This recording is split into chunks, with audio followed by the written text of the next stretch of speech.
Aujourd'hui, nous allons réaliser la recette des guisadas. Pour 25 guisadas, il va nous falloir 300 g de poudre d'amande, 200 g de sucre extra fin, 2 œufs moyens entiers et 2 jaunes, 2 cuillères à soupe d'eau de fleur d'oranger, 3 gouttes d'extrait d'amande amère.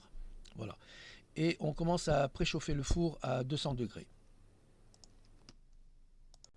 On commence par mélanger le sucre extra fin et la poudre d'amande, de façon à éviter, à essayer de ne pas avoir de grumeaux.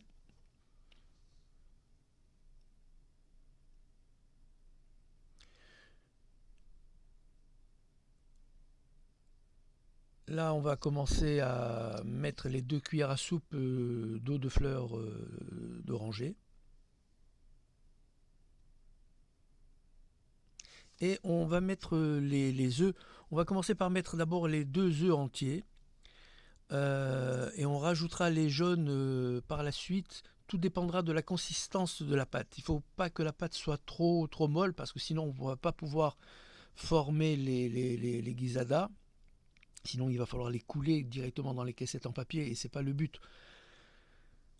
Donc selon la consistance de la pâte, vous rajouterez un jaune d'œuf par la suite et un deuxième jaune d'œuf si jamais la pâte est un petit peu trop ferme. Il ne faut pas qu'elle soit trop ferme, il ne faut pas qu'elle soit trop molle. Voilà. Vous verrez tout à l'heure la consistance exacte de la pâte. Il faut qu'on puisse la tenir, si vous voulez, dans une cuillère et pouvoir former des boules. Ne jamais oublier de se mouiller les mains, de façon à ce que la pâte ne colle pas aux mains, justement. Comme elle est constituée presque de 80% de sucre, si on mouille ses mains, le façonnage des guisadas est beaucoup plus aisé, beaucoup plus sympathique. Donc avec la quantité que je vous ai donnée, vous allez pouvoir faire à peu près 25 guisadas.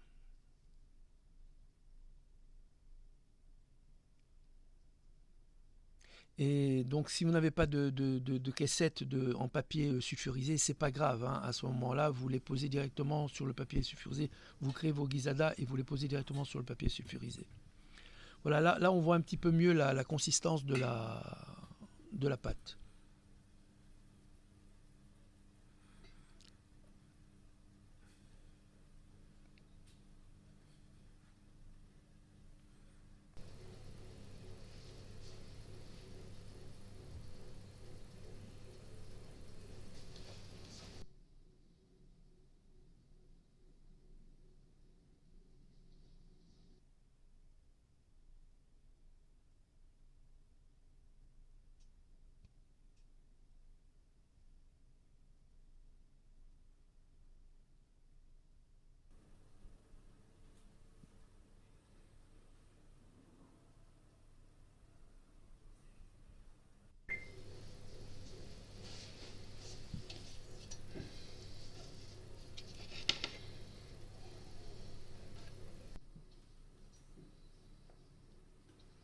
Donc n'oubliez pas de préchauffer le four à 200 degrés, chaleur statique, non pas chaleur tournante.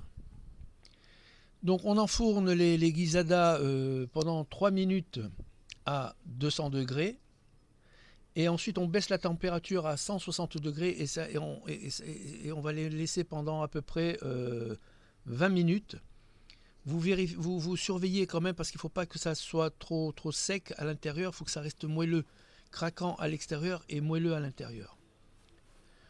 Le truc c'est qu'en fin de compte les guisadas vont se fendre sur le dessus et à ce moment là ça voudra dire qu'elles sont presque cuites.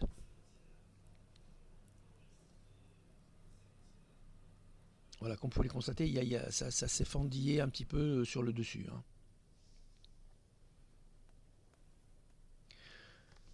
Donc voilà la recette des guisadas. N'oubliez pas de vous abonner à ma chaîne YouTube La Saveur est une, dans laquelle vous trouverez la recette pour faire de bonnes chalotes, pour faire de beaux croquants, pour faire de bons cakes tunisiens et pour faire également les boulettes kabar bêche bêche.